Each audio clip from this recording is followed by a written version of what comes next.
Caputielo era un siciliano, era el patrón de mi papá, que era un gángster. Muy estricto. Y después, cuando se enteró Gardel de que tocaba el bandoneón, le grabé la música con él. The person who's interested in learning this instrument must be a little out of his mind. Pero al mismo tiempo, al repetir durante un mes, 2 meses, 6 meses, las mismas composiciones, empiezo a odiar el tango.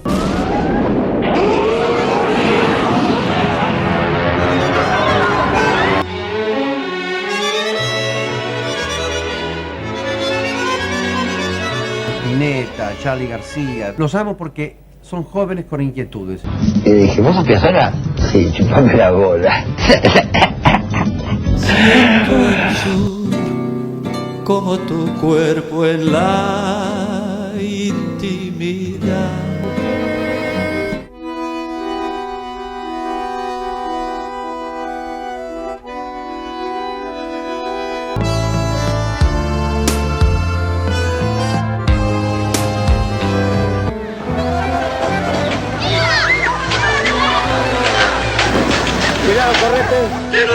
Astor Piazzolla, su evolución. Hola, ¿qué tal? Muy pero muy buenas tardes, o buenos días, o buenas noches, o buenas madrugadas. Hola, ¿qué tal, melómanos y melómanas? ¿Cómo están? Vendiendo el último jirón de juventud. Estamos en una nueva entrega de estos videos que hago yo y hoy nos encontramos en esto, un Soy Melómano LP. Es el primero de una tanda de videos que van a hablar sobre el primer y último disco en la vida de un artista. En este caso, en el que nos concierne hoy, Astor Piazzolla. Un caso muy interesante de una persona que vivió muchos años, que grabó una película con Gardel, que tuvo que vender su auto para pagarle a los músicos, le ha ido muy mal siempre y de repente, al final de su vida, 3 años antes de morirse, pega un batacazo y la rompe. Si me preguntan a mí... ¿Quién era Astor Piazzolla? Bien, si tuviese que definir a Astor Piazzolla con una sola palabra, diría que es un guerrero. Y si le pudiese adicionar un par más, diría que es un guerrero muy astuto. Astor nació en 1921 en Mar del Plata, Buenos Aires. Pero debido a problemas económicos... Qué raro que en Argentina, problemas económicos. En 1924 emigra a Nueva York junto con sus padres. Él tenía nada más que 3 años. Se instalaron en lo que se conoce hoy como Lower Manhattan, cerquita del Bronx. Eran tiempos bravos de la ley seca y estaba prohibido el expendio de alcohol. Y su padre, Vicente, Nonino, como después sería conocido por todos, circulaba al filo de la legalidad, o más bien en la ilegalidad directamente, porque destilaba whisky que contrabandeaba después con su moto. Y esto era ilegal, ¿no? Ley seca, nada de alcohol. Es lo que hoy sería un narcotraficante, digamos. Y Vicente no estaba solo en esto, trabajaba con un mafioso del distrito. Solía mostrar muy orgulloso un hundimiento de bala que tenía en el brazo. Astor, en tanto, crecía en la calle. Eran épocas de pandillas, así que se vio obligado a hacer un seminario express de hostilidad, de la que se defendió con su carácter volcánico y la técnica de boxeo que su padre le enseñaba todos los días. Probablemente todo su trabajo musical esté teñido de lo vivido en aquellos primeros años. Recuerden, ley seca, mafia, alcohol, guerra, peleas, problemas económicos en su tierra natal, ambiente de mafiosos. ¿Qué más quiere que te diga? ¿Existe otra forma de ascender socialmente? La puta madre. Se metió una polilla gigante. La concha de tu vieja. A todo esto, ¿cuándo nace el Astor músico? Bueno, a la edad de los 8 años, el padre de Astor, Vicente, ve en una vidriera un bandoneón y dice: voy a regalarle este bandoneón a mi pequeño hijo, because I want a Buenos Aires vibes here in New York. Yeah, that's what I do. No sé, capaz que no pensaba en inglés, capaz que pensaba en castellano. En ese caso habrá dicho: le voy a regalar un bandoneón a mi pibe. Más, no alcanzaba con el bandoneón. Necesitaban encontrar a un profesor que se lo enseñe a tocar aporteñadamente. Y eso era muy difícil de encontrar a orillas del río Hudson. Tan difícil fue que no lo encontraron. Así que Astor empezó a aprender a tocar el bandoneón con un repertorio de Bach y de toda esta música eurocentrista. Pero ¿qué pasa? Astor tenía las Buenos Aires vibes en su sangre y al enterarse un buen día de que el Zorzal estaba de gira por la ciudad, decidió acercarse hasta el hotel donde Carlitos estaba parando y mostrarle sus dotes con el bandoneón. Hoy día me lo contás y yo te digo: andá, hacelo, chocate contra la pared. Para sorpresa de todos, esto sale estupendamente. Gardel se caga de risa al escucharlo y le dice que tiene mucho futuro, pero que el tango lo toca como un gallego. Tocas muy bien el bandoneón, dice, pero los tangos pareces un gallego. Se cayeron también que Astor termina participando de la película El día que me quieras con un rol menor de canillita. Con retrato del cumplimiento de mi deber, yo soy muy estricto. Muy estricto.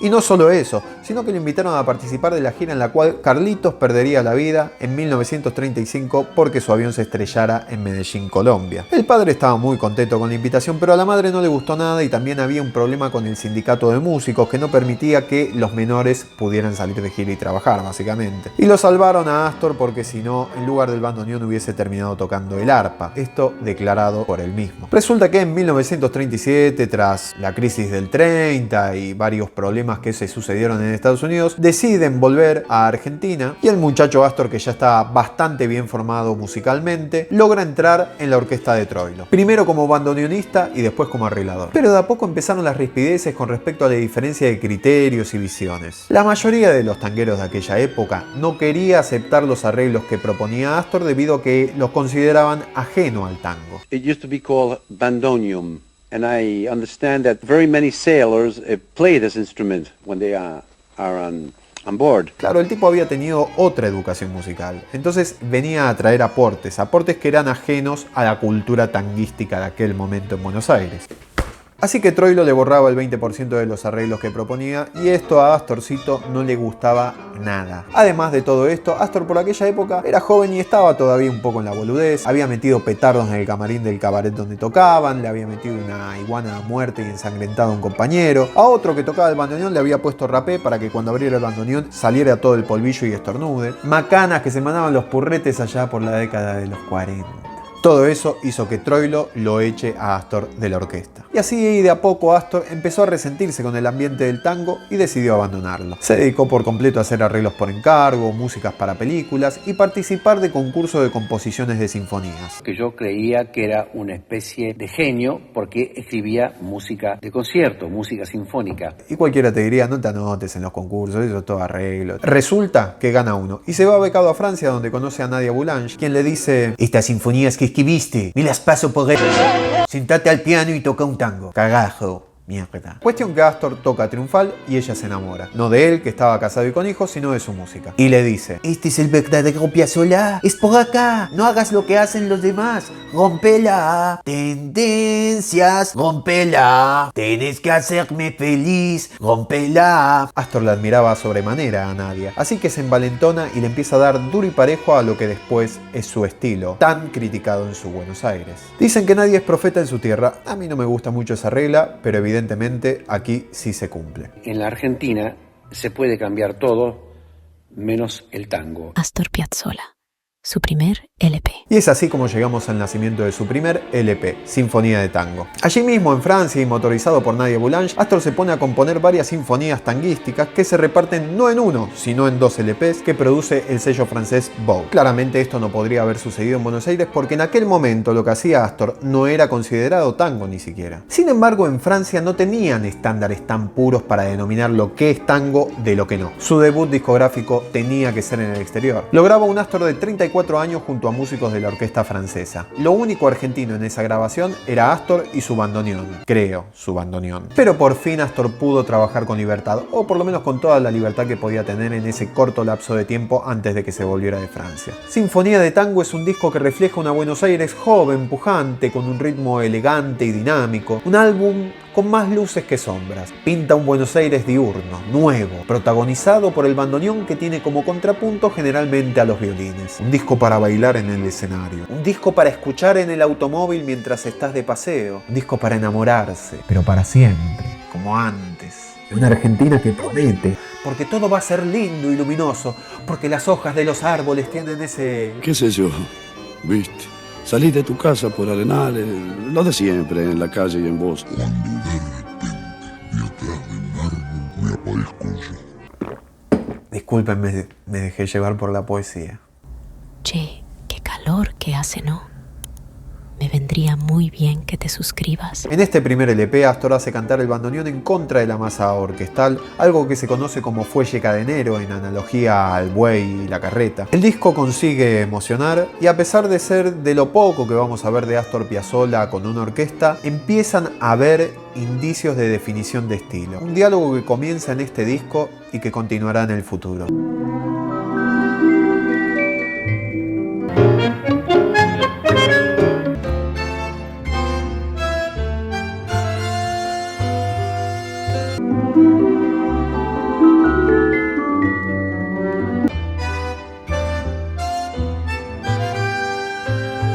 es un álbum que mistura lo más académico de la música con la roña del tango.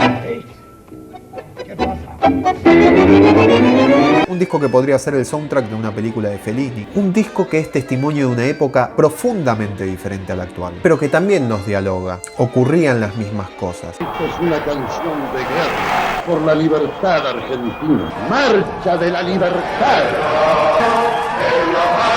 Esta es Radio Base Naval de Puerto Belgrano. Hoy se ha hecho cargo del gobierno provisional de la nación las nuevas autoridades. Sigamos luchando para mantener la libertad, el derecho y la justicia. Señala un acontecimiento histórico de más trascendencia que el derrocamiento de la tiranía rosista. Un disco subversivo para los tangueros de la época, pero que hoy lo podemos oír como lo escuchaban los franceses de aquel momento, como una pura sinfonía de tango. Astor Piazzolla. Su carrera. Luego de toda esa aventura vuelve para nuestras tierras y forma el Octeto de Buenos Aires en 1957. En la década del 60 muere su padre Vicente y compone Adiós Nonino, un tangazo irrepetible incluso por él mismo. Pero a pesar de todos estos logros, todavía no había logrado instalarse en Buenos Aires, todavía seguía luchando en contra de la corriente. Para colmo, en el medio de esta batalla profesional, el amor deja de ser eterno y se separa de su mujer. Mientras tanto, él se mantenía tocando en bolichitos como Jamaica, 676, que eran boliches chicos donde entraba poca gente, que eran lugares de mucho prestigio musical. Habían pasado por sus escenarios diferentes yaceros y músicos de la música popular brasilera, entre ellos Maísa, de la quien hablo en este cortito que hice acá, siempre tocando de noche, pero no llegando al gran público. Cobrábamos muy poca plata nosotros en esa época que era del 61, 62. Su música era buena, pero no tenía alcance popular, y no pasaba de un sector minoritario de intelectuales, yaceros y concertistas internacionales. Y para finales de la década del 60 compone junto a Horacio Ferrer María de Buenos Aires, un musical de tango donde conoce a Amelita Baltar, quien terminó más tarde siendo su mujer, quien lo acompañó hasta sus últimos días. Él me escucha y le interesa mi voz, esa cosa dramática, para interpretar María de Buenos Aires. Y ella salió con su guitarra y era vistosa, una chica muy agradable, ¿no? Y Piazzolla le preguntó, ¿qué opinás? Digo, da la voz exacta para lo que estás escribiendo vos. ¡Qué gambas! Pero el batacazo ocurre con Balada para un Loco, tema que pierde el Festival de la Canción, el mismo Festival de la Canción de Buenos Aires que había ganado Sandro en 1967, del cual hablo en este video, ¿no? Hablo de Sangre de Charlie, hablo un par de cosas. Véanlo, está muy bueno. Ya sé que estoy piantao, piantao, piantao. Pero a pesar de esta derrota administrativa, tuvo éxito popular. Y es aquí, con esta canción, donde según Astor comienza la revolución del tango por la cual tanto había luchado en toda su carrera. En el 72 tiene un infarto, no sabemos las circunstancias ni el contexto de este problema que tuvo Astor. Cuestión que después del infarto, Astor se va 5 años para Italia. Y allí compone Libertango, acercándose, coqueteando con el jazz rock. Aujourd'hui, l'Argentine, c'est aussi la musique d'Astor Piazzolla.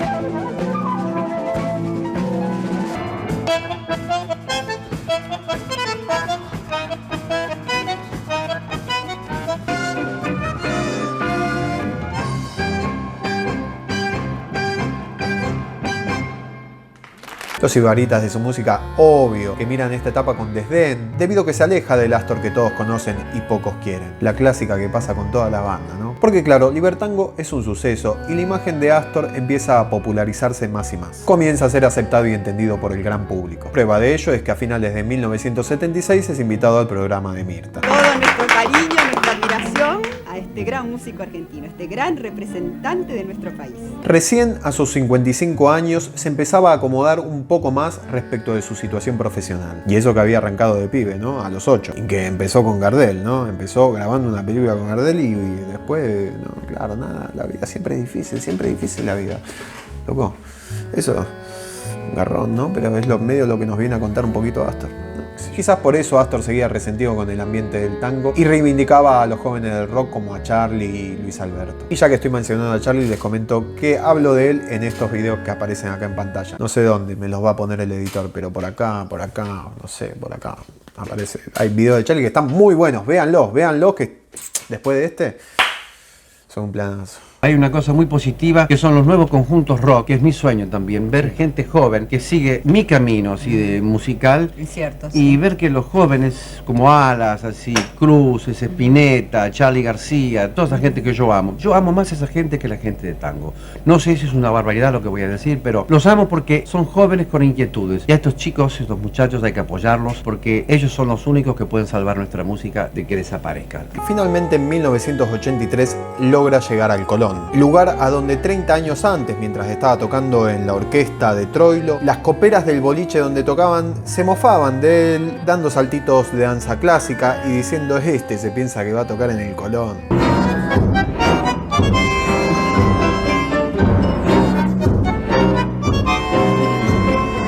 En 1985 es destacado como ciudadano ilustre de la ciudad de Buenos Aires y también recibe el premio Conex como el mejor músico de tango de vanguardia. Finalmente el valor de Astor como artista era reconocido, pero como su vida era un tango, el reconocimiento le llega cuando ya le queda poco tiempo para disfrutarlo. En 1988 es operado del corazón con un triple bypass y al año siguiente saca lo que sería su último disco, La Camorra. Según muchos críticos y él mismo, su obra más madura. Astor Piazzolla, último LP.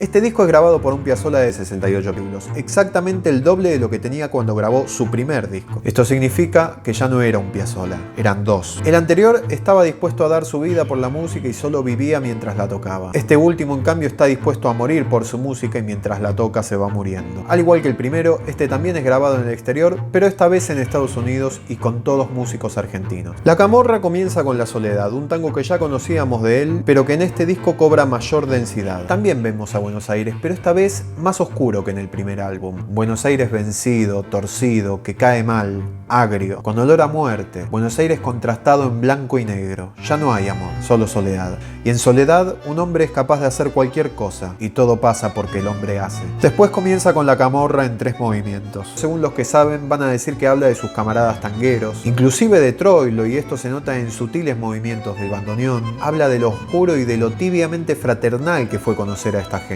La obra de este disco es infinitamente más compleja que la del primero y tiene muchas referencias, incluso entre ellas están los cánticos de Gusto. Pero más que nada escuchamos a un Piazzolla que nos cuenta que la vida es cruel y es mucha, que todo es posible, grabar una película con Gardel y más tarde terminar vendiendo el auto para pagarlo a los músicos, ser rechazado por gente con menos conocimientos que él, ser tratado de degenerado musical, tener que rendir exámenes todos los días, brutal, espeluznante, agitado. Piazzolla, graduado en hostilidad y con su carácter volcánico, organiza una pelea entre todos los instrumentos, pero esta vez todos salen ganando. Construye y desmorona, busca desesperadamente. También encontramos luz y oscuridad como en el primer disco, pero en este caso la luz es más escasa y cuando se la encuentra, en lugar de iluminar, ciega. Luego de La Camorra, Piazzolla nos cuenta su fuga, que no es más que la libertad y la pasión por hacer lo que verdaderamente ama. Rompe todo con lo poco que tiene, intenta hacer algún daño y lo logra. Nos cuenta sus sueños tan esperanzadores como los sonidos de su primer disco, de aquel Buenos Aires de 1955, donde caía Perón y el tango comenzaba a desmoronarse. Todo es nuevo otra vez. Y para el final,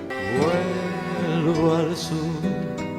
Ese tango que conocíamos con la voz de Goyeneche, quien para él era como Gardel, pero esta vez instrumental, sin voz. La voz está adentro nuestro, en nuestra cabeza, resonando borracha entre los acordes que canta el bandoneón. Astor se despide. Un disco ideal para acompañar todo lo que nos es pesado y para extrañar eso que no existe nunca más. Al año siguiente, el 4 de agosto de 1990, saliendo de un baño en París, Astor sufre un trombo cerebral. Sobrevive y vuelve a Buenos Aires, vuelve al sur, pero ya a duras penas podía hablar y mucho menos podía tocar, hasta que finalmente muere un 4 de julio de 1992. Y los que más fracasan en esta vida son los individuos que se proponen ser diferentes en la vida. Uno nace diferente, no se hace diferente. Soy anti-tango en la vida, estoy anti-noche, no me gusta. El tango es la noche, no me gusta la noche, a mí me gusta el día, me gusta la mañana, me gusta el mar, me gusta la naturaleza, me gustan las flores, los bosques, todo aquello que no tiene que ver. Para mí el tango es un sinónimo. El tango es el cabaret, es el ladrón, es el policía, es la prostitución, es el gigoló,